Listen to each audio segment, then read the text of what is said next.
11 guys in the rotation. Last year, generally 10. But how do you feel about the way the guys are able to mix in and out, going with that bigger rotation?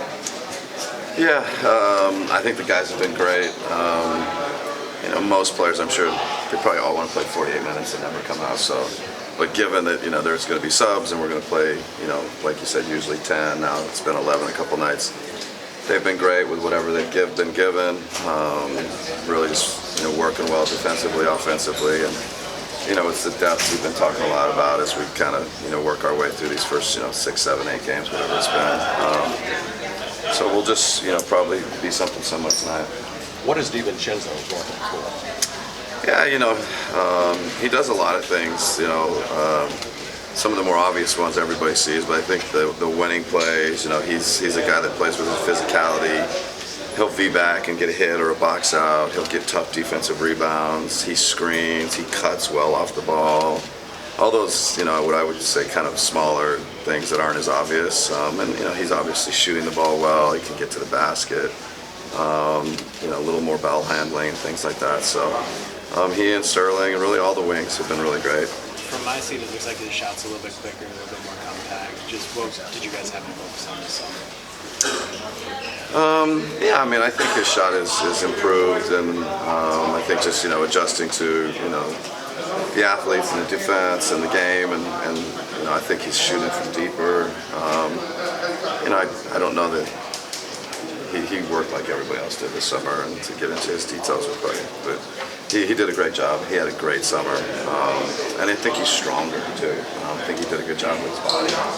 Your defense has trended in the right direction. What has stood out to you in the last 3 games in that area? Probably, I think just that kind of wanting it to be our identity, wanting it to be our focus, really putting kind of a ton of energy and effort into that end of the court, and whatever happens offensively kind of happens, but knowing that we've got to be great defensively, and it's just kind of a mentality that has been better the last 3 or 4 games.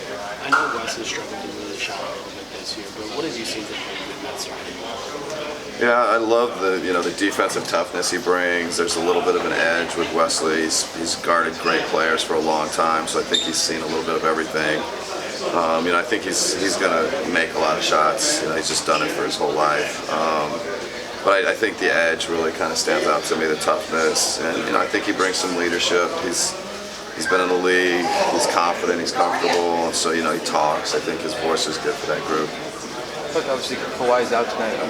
For those who don't really follow the team, where do you guys stand on resting early in the year guys like Giannis?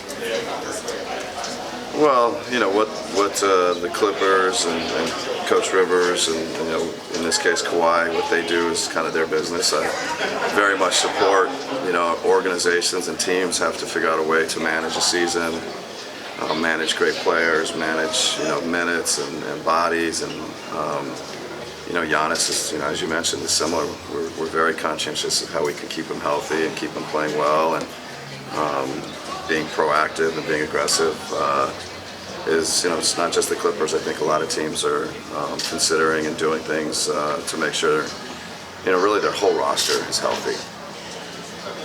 Does that change how you guys do things at practice? Is that sort of evolving, or sort of? Yeah, just keeping players healthy, and yeah, for sure. I think we try to be efficient in practice. We try and be conscientious of how much contact we have or don't have, and probably more days what we call body days, where they're really just the days devoted to taking care of their health, taking whether it be lifting or massages or cold tubs or hot tubs, and putting the ball down for a day and just devoting it to their bodies. And so I think there's so many different ways that all of us are trying to continue to make it a priority and continue to find a way to keep our guys healthy. Offensively, is your finish rate back where you want it to be in the lane? It's early, and I think it's a small sample. If we've been a little bit better, we just got to keep doing it for a lot longer. But it's certainly important to us, and hopefully, we can continue to get there and finish at a high rate. And then if we're not getting there, then hopefully somebody's doing something to take it away, and we're making threes behind it. Chris Middleton played on team this summer. How is it going as leadership and how is that playing benefiting so far this season? Yeah, I think anytime you have a chance to, A, represent your country, play for a great coach, play with great players, I think it just, gives you just a little extra confidence and a little extra belief and something you can bring back to the team. Again, we talk about a voice, having the confidence, the comfort level to speak up and talk. It's an experience that you have that maybe you can share. That you're fortunate enough to be one of those guys that represents Team USA. And he's been a leader before, and so it's not anything new. But I think it's just added to his experience and added to what he can share with coaches and players alike. Coach, can you talk about Giannis's development as a playmaker? He's on pace to average a career high in assists this year. Yeah, I think it's the thing that stood out. Even if we reference back to last year's, his ability to make plays and find teammates, it's pretty special. And as the first year with him last year, that was the thing that stood out to me that was maybe just significantly better than what I expected, and now he's just taking it even to another level. Hopefully we've got even more shooting around him, and hopefully better spacing, better understanding, and he's growing as a passer, and we're growing, just understanding when and where people need to be around him.